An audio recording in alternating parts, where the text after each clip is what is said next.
This video is an AI-assisted historical reconstruction based on contemporary records, created for educational and narrative purposes. What if the Titanic had crossed the Atlantic in late December, with warmed corridors, simple garlands, and a packed lounge for Christmas at sea? One detail is factual. The Titanic never made it to Christmas. Her only voyage ended in the early hours of April 15, 1912, after striking an iceberg. Today, we reconstruct a hypothetical, plausible Christmas on board. If you want to see this reconstruction build to its peak, and then face the real timeline as history recorded it, like the video and subscribe to follow the full sequence.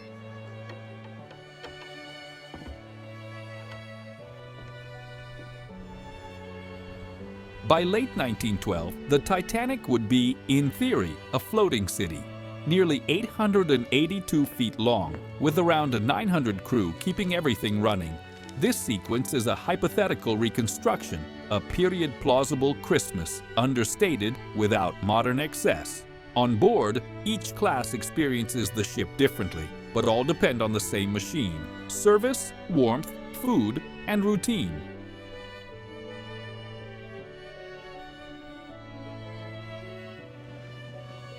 When the corridors grow busier, the holiday feeling comes from people, not decoration. And while music warms the rooms, the Atlantic outside stays cold and indifferent.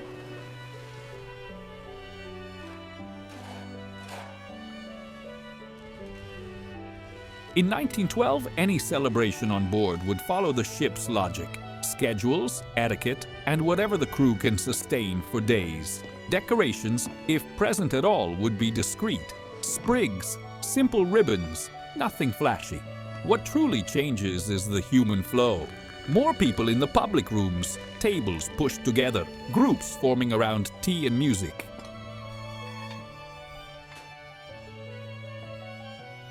In second class, it's organized comfort. In third, it becomes warmth and closeness. Behind it all, the same invisible engine, kitchens, steam, and constant service.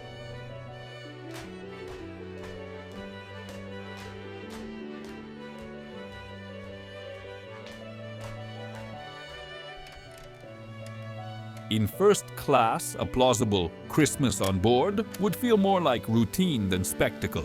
Precise service, elegant spaces, and restrained gestures. The Titanic had rooms designed to separate rhythms: the lounge, reading and writing rooms, the à la carte restaurant, and the Café Parisien, where small details could hint at the date.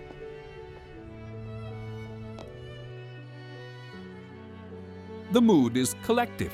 Tables held longer, planned meetups, music kept low, and behind the glow, the same machinery: stewards moving, china clinking, schedules, discipline.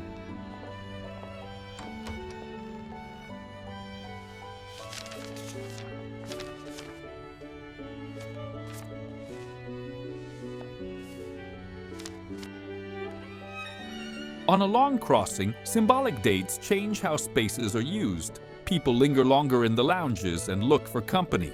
In second class, it shows up as tables drawn closer, tea served without hurry, and simple parcels passed hand to hand. In third, celebration becomes gathering. Benches shift, a circle forms, and music carries the group without needing words.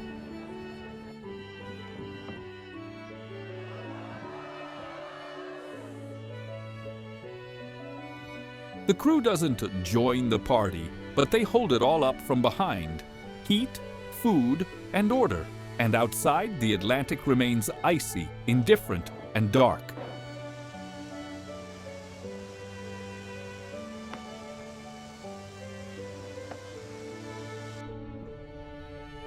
As the night goes on, a plausible Christmas on board takes shape not through one grand ornament, but through coordination.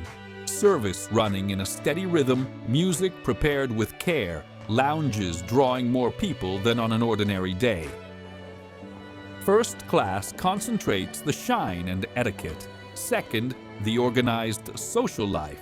Third, the collective energy. Between those worlds, corridors and doors make the ship feel bigger on the inside.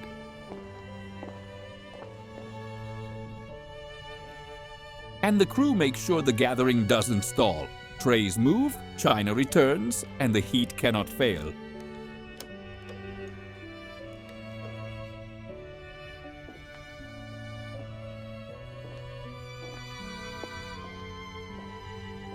As the night deepens, the gathering stops being occasional and becomes the norm. Groups move through corridors as if they share a common destination. In second class, the room grows denser and service adjusts to keep everything calm. In third, the music pulls people closer and the room changes shape. Benches slide to the walls, the center opens up.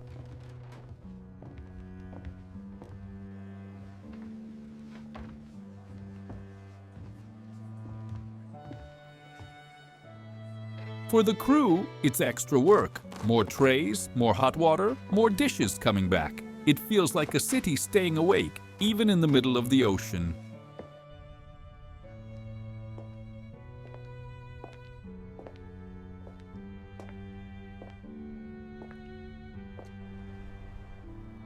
By now, the ship feels closer on the inside. The same corridors carry more footsteps, and each room hits its own peak. In first class, ballroom music becomes a meeting point. In second, tables and schedules turn into an organized gathering. In third, the circle grows around the violin.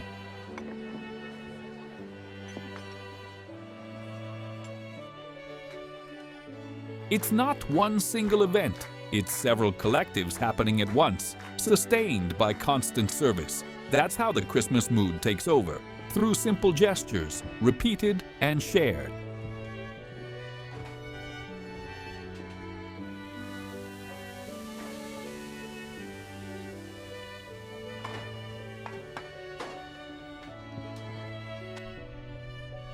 As the clocks push toward late night, the ship reaches its fullest point.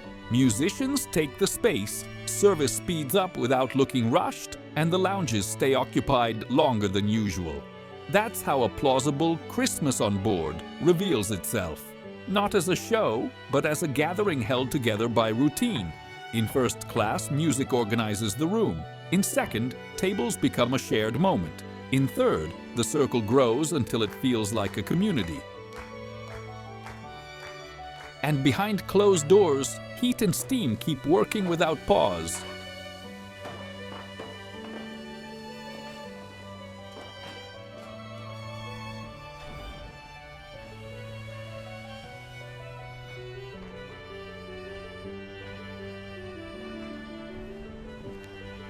Once the gathering finds its rhythm, step back and look at the ship as a whole. Inside, electric light, polished wood, and music create the feeling of stability. Outside, the Titanic is mass and speed. 4 funnels, a high deckline, lit windows, and a bow slicing into icy water. A plausible Christmas here is that constant contrast. Human warmth in boxes of light, surrounded by wind and black sea.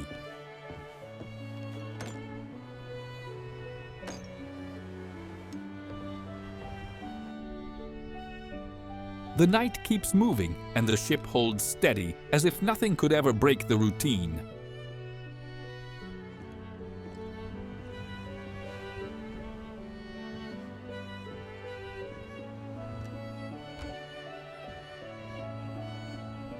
By this point, the hypothetical Christmas on board has become the baseline. Steady music, full tables, corridors with constant flow. What's striking is the machine behind it. Kitchens delivering non-stop, crew managing details, and a ship lit up like a thin line of light in the cold Atlantic. It's the kind of night where people believe the crossing is nothing but comfortable routine.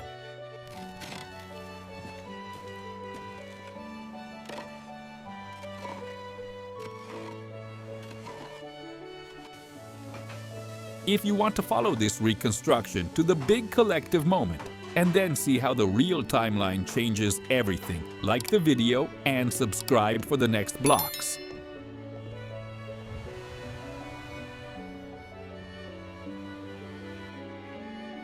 After a while, the gathering becomes a reference point. People adjust their route just to pass by where it's happening. The music helps anchor that place, and service starts running like a special shift, restocking, clearing, resetting without breaking the mood.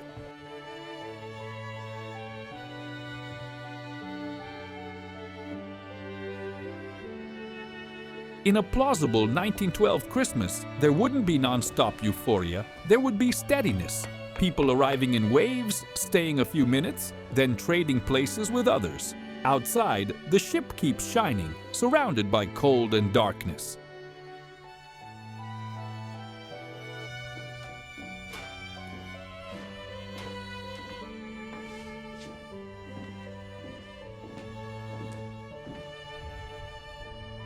The next step is convergence. More people begin searching for the same place at the same time, and that changes the sound of the ship. Public areas stay full longer, and corridors stop being passageways and become part of the meeting itself. In first class, etiquette keeps the volume low, but the room thickens. In second, tables merge and service adjusts the flow. In third, the circle expands until it becomes a community for full minutes at a time.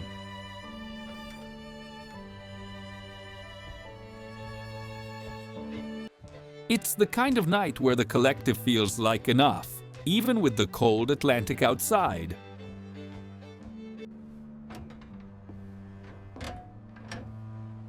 There's a moment when the night seems to have a center, not because of lavish decoration, but because many people, all at once, decide to stay. In first class, ballroom music holds the room and stretches meetings longer. In second, tables become one shared gathering, with quiet exchanges. In third, the circle closes and opens for newcomers, like a temporary community.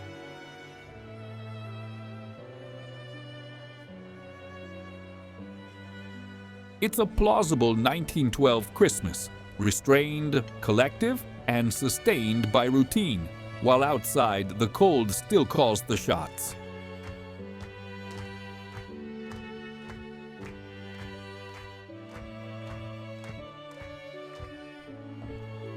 This is the high point of the hypothetical Christmas on board. What dominates isn't a symbol, it's human coordination. Musicians keeping the tone, tables held longer, and strangers sharing the same rhythm for a few minutes. In first class, the gathering is restrained but dense.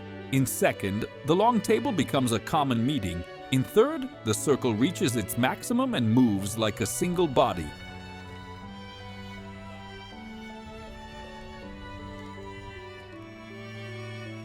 It's the instant the ship seems to fulfill its promise of normalcy, an island of light surrounded by Black Sea and relentless cold.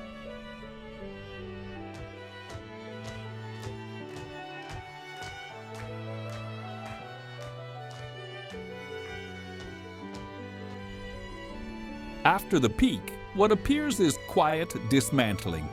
People drift back into the corridors in small waves. The music turns distant and the ship returns to normal mode. In a plausible Christmas like this, the ending wouldn't be dramatic, it would be practical. Coats reappear, chairs get nudged back into place, trays disappear behind doors, and the crew speeds up so morning feels like any other.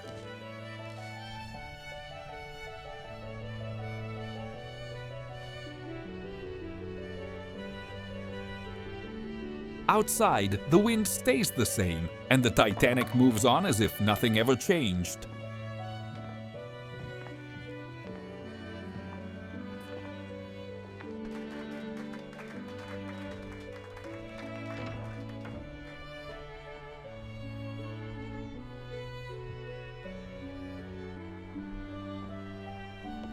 From here, the reconstruction shifts registers. The Titanic never reached Christmas. She had one voyage, starting April 10, 1912, and ending in the early hours of April 15th, after striking an iceberg in the North Atlantic. Everything we've seen so far was a plausible what if, meant to show how stable the ship could feel on the inside. Now we enter the real timeline, boarding, crossing routine, and the machinery that kept her moving.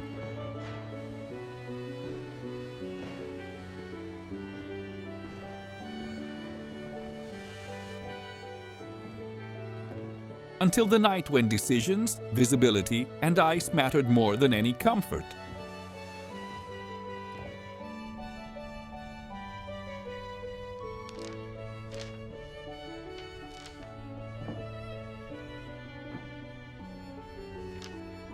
In the first days of the real voyage, the routine feels solid.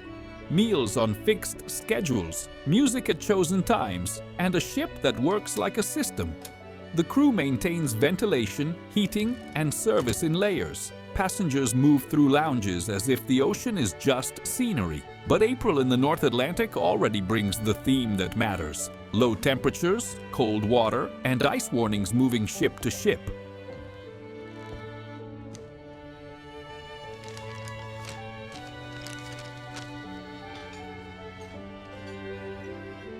Those warnings aren't omens, they're operational information. The risk is defined by how it's received, logged, and used.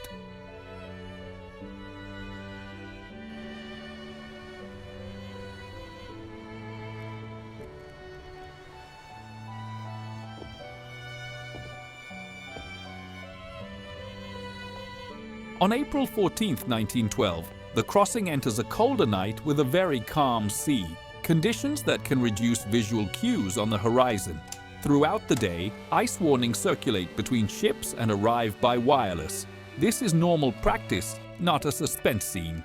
The point is processing, who receives it, who relays it, who records it, and how it influences navigation.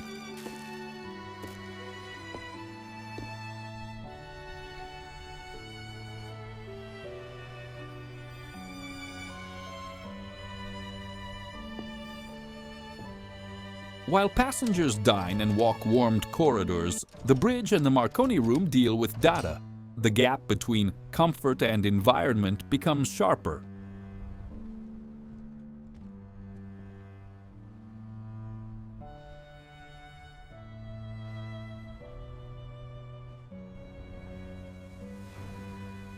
Shortly before midnight on April 14th, risk stops being abstract. Contact with the iceberg may not feel like a cinematic crash to many. It can register as vibration, noise, and a subtle change in how the ship behaves. The bridge responds with procedure, turns, signals, verification of what just happened.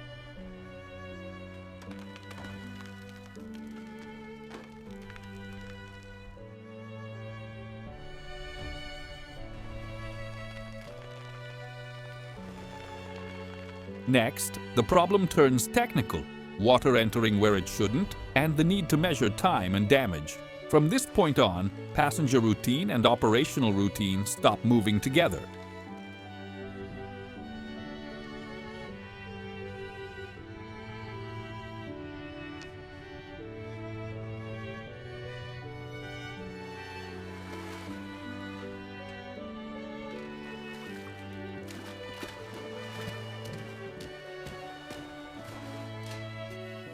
After contact, the question becomes diagnosis. Officers and engineers have to confirm where water entered and how much time remains before the ship can no longer stay level. That means physical inspection, lower corridors, compartments, hatches, rapid reports. For many passengers, the night still feels under control because the lights stay on and service continues by inertia.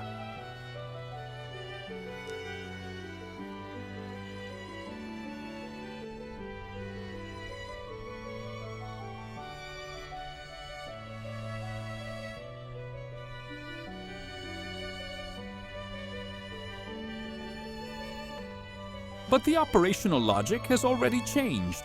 Key people are called, equipment is readied, and little by little, lifeboats enter the plan. It's the start of the transition from normalcy to evacuation.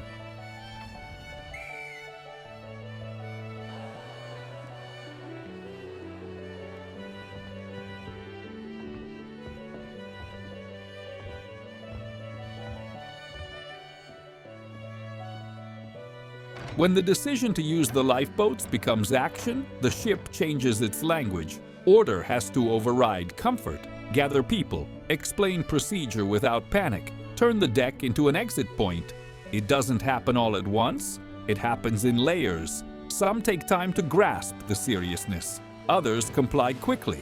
The crew tries to keep the flow continuous.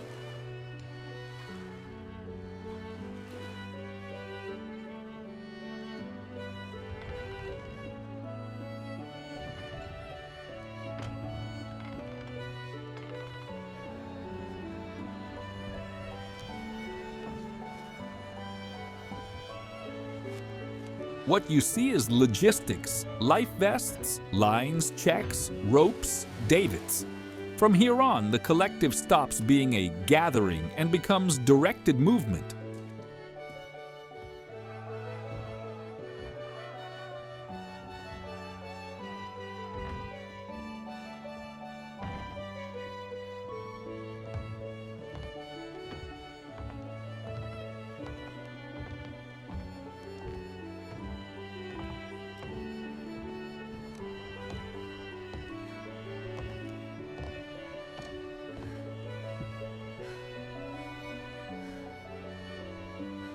With the first lifeboats in operation, time becomes the main resource. Organization has to deal with doubt, hesitation, and the hard task of believing what still isn't visible to everyone. On deck, lines form and dissolve. Crew control ropes and locks. Officers try to keep space and rhythm.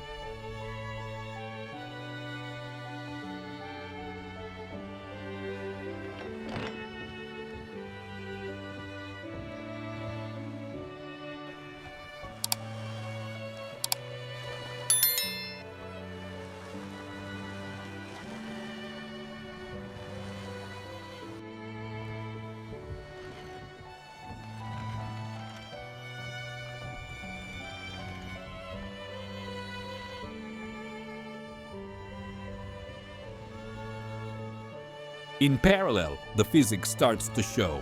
Water advancing below, compartments losing capacity, and the ship slowly changing posture. From here, what was procedure becomes continuous urgency.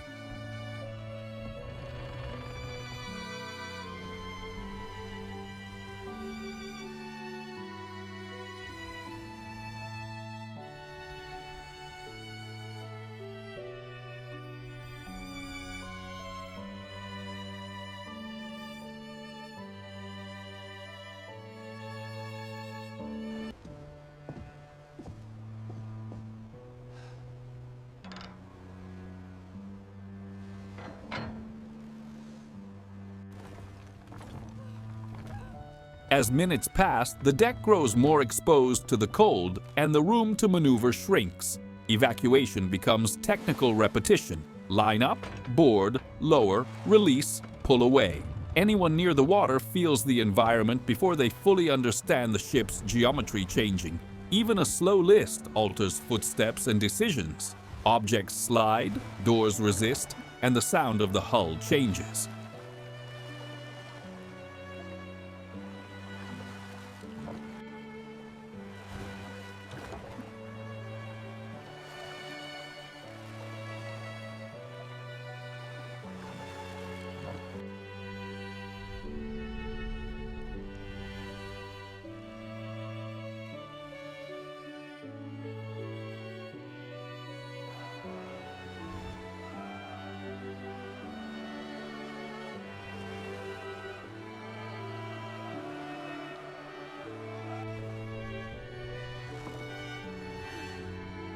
At this stage, the collective fragments. Lines become smaller groups, and the focus narrows to reach a boat and get off the ship.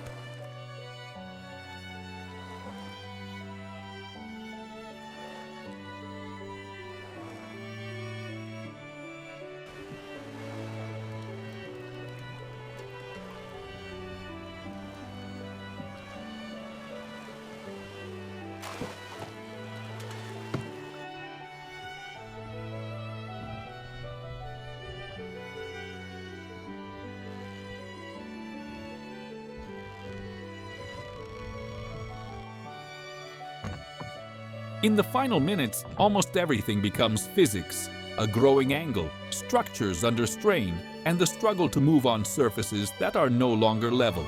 The remaining evacuation happens in worse conditions, with less space and more wind on deck.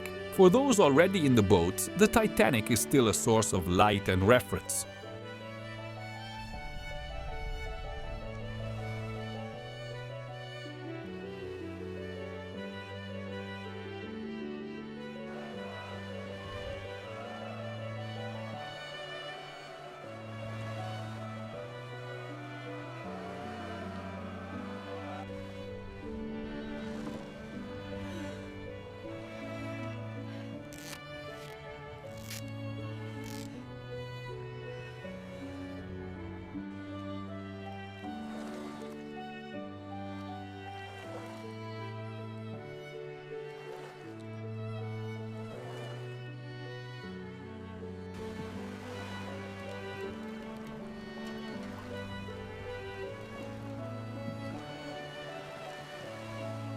Too large to vanish in an instant, but inevitably sinking lower. What follows is a hard cut between scale and silence. The ship disappears, and what remains is black water, cold and waiting.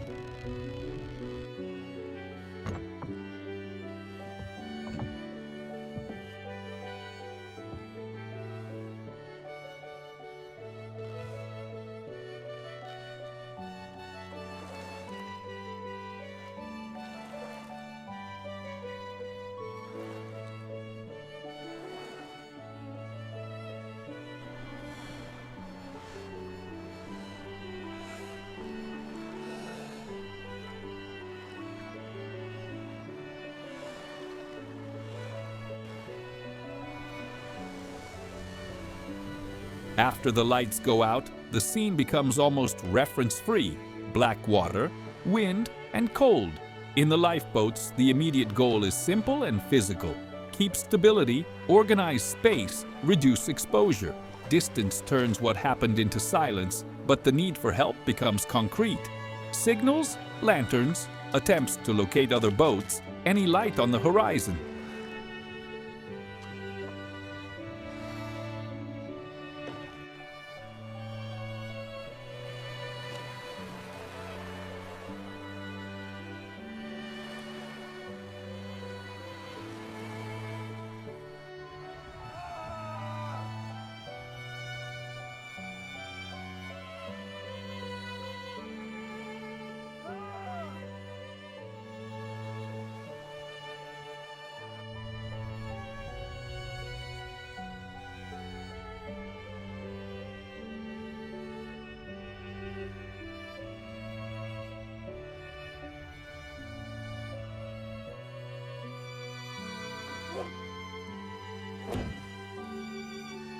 It's forced waiting where small decisions matter.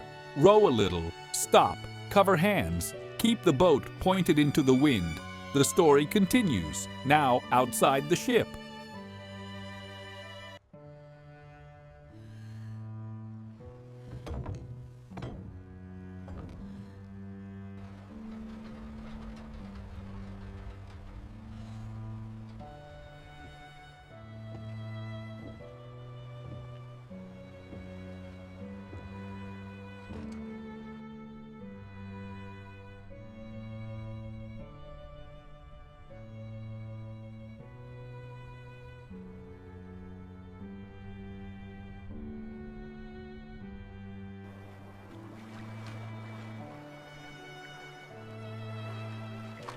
With morning light, the sea reveals what the night hid. Ice in the distance, scattered boats, people trying to keep their bodies warm. Rescue arrives in stages. Approach, organize, transfer carefully, record names. The Titanic's story ends fast on the clock, but it keeps going in memory and testimony. An April 1912 voyage that never reached future dates. No Christmas, no return.